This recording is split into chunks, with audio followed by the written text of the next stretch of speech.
joke lang. Pero hindi, guys. Eto ka.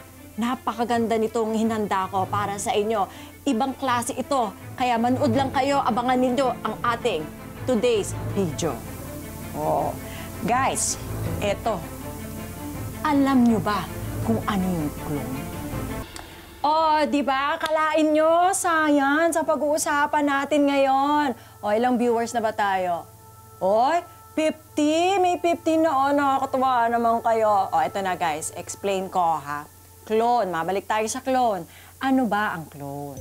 Eto, ang clone ay isang tao na nabuhay o namatay na. Okay? Pero, meron itong kopya. May kakopya siya kamukha niya. Hindi naman niya kamag-anak, hindi rin naman niya kapatid, at hindi ipinanganak sa normal na paraan. Basta ganito na lang guys. Kunyari, ako yung scientist. Merong scientist, tapos kukuha ng something sa akin, ha? Tapos makakagawa ng kakopya ko, ng kamukha ko, mula ulo hanggang paa. Ganun. Oh, ayan, may nagsasabi dito na hindi daw totoo yung clone. Ay, guys, diyan kayo nagkakamali, ha? Kaya nga ako nandito sa harapan ninyo dahil meron akong natuklasan na isang mahiwagang bagay. Oh, eto. Teka lang, mamaya na kayo mag-comment dyan. Oh, eto, ha? Tignan nyo to. Tignan nyo tong picture na ito, ha? Oh, kahapon, guys, pinuntahan ko yung anak-anakan ko. Nakaburol na siya. Wala na siya. Yan, siya yan. Nakikita ninyo? Oh, patay na siya. Oops!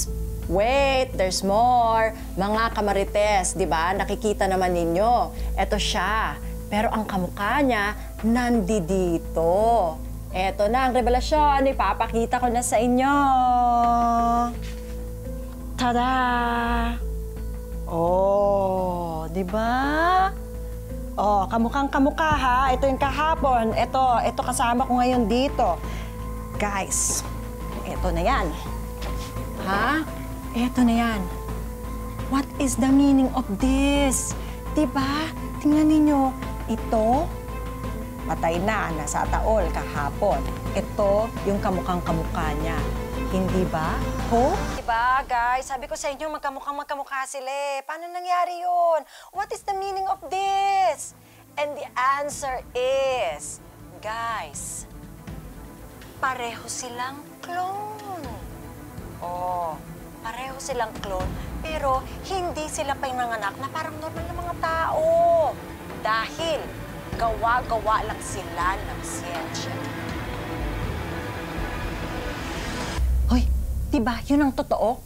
Hoy, Hope! Umaming ka, magsalita ka nga! Nakakainis ito kung sasay. Hoy! Ay, guys, sorry. Hindi nga pala siya makakasagot kasi nakabusa. Teka, nakabusal eh. Kailangan tanggalin ito eh. Para makasagot. Teka lang. Ipit naman pala nito. Oh, ayan yan. Oh. Magsalita ka ngayon. Ayan. Ano po nangyari kay Fatima? Bakit siya namatay?